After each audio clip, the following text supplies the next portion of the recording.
देखिए जब से ये मामला प्रकाश में आया है और भारत सरकार के द्वारा जबरन ये कानून संविधान से बाहर निकल करके यूँ कहा जाए कि काला कानून जो है हम लोगों को ऊपर में थोपा गया है, जिसके विरुद्ध में पूरे देश भर में मुस्लिम पर्सनल लॉ बोर्ड, उसके अलावा और भी धार्मिक संगठन है, उसके अलावा राजनीतिक पार्टियां हैं, उसके अलावा मुस्लिम ऑर्गेनाइजेशन है, जो भी है इसको लेकर के हम लोग विरोध कर रहे हैं। उसके कई कारण हैं। तो सबसे पहली बात कि भाजपा ने ये वादा किया था 2013 में, जो चुनावी घोषणा पत्र दिल्ली के अंदर में इन लोगों ने लाया था।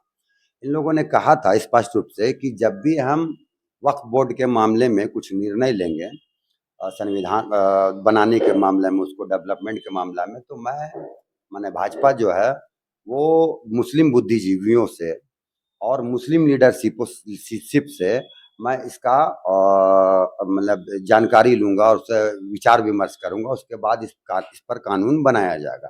पर वो एक सिरे से उसको खारिज करते हुए इन्होंने रातों रात इस कानून को बहुमत के बल पर, वो बहुमत बहुमत नहीं होता जो ब्लैकमेल हो जाता, वो बहुमत बहुमत नहीं होता जिसको लोभ लालच डर भय और अपने एक पार्टी के बैनर तले आप उनको जो है एक किए हुए हैं और वो आपके कहने पर आपके इशारे पे कुछ भी कर सकती है।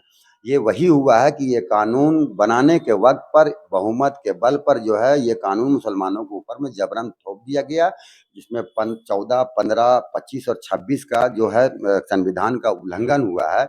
इसका सबसे बड़ा मामला ये है कि आप जैसे वो अल्पसंख्यक के जो मंत्री हैं रिजू साहब, उन्होंने वो पार्लियामेंट के अंदर में साफ तौर पर झूठ कहा।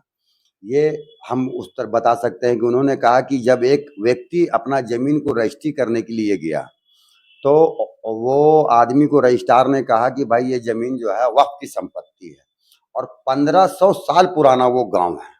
मैं कहता हूं कि भारतवर्ष में कोई एक ऐसा जगह बता दीजिए कि जमीन जो है पहली बार वहां का रजिस्ट्री हो रहा, म्यूटेशन हो रहा है या नगर निगम का रसीद कट रहा है, ऐसा तो कुछ है नहीं, सब दिन होता है।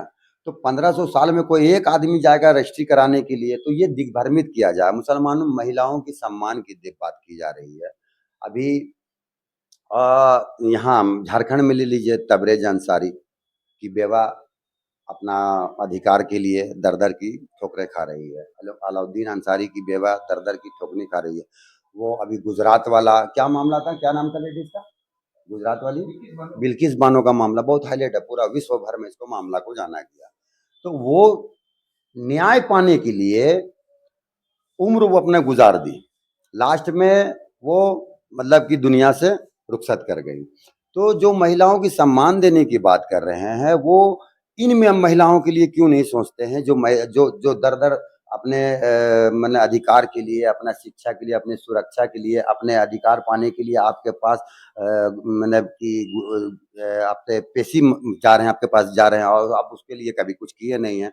अभी अब हाल फिलहाल के दिनों में आप ऐसा कई घटना आया है झारखंड के अंदर में। दूसरी बात कि सबसे जो अहम मुद्दा है कि आप इस बोर्ड के अंदर में गैर मुस्लिमों को ला रहे हैं, ये धार्मिक स्वतंत्रता को छीनने और उसको दबाने का प्रयास किया जा रहा है।